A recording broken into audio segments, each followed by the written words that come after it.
Tengo que deciros que con esta visita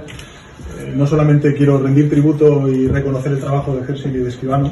también de los trabajadores y trabajadoras, sino también del conjunto de empresas,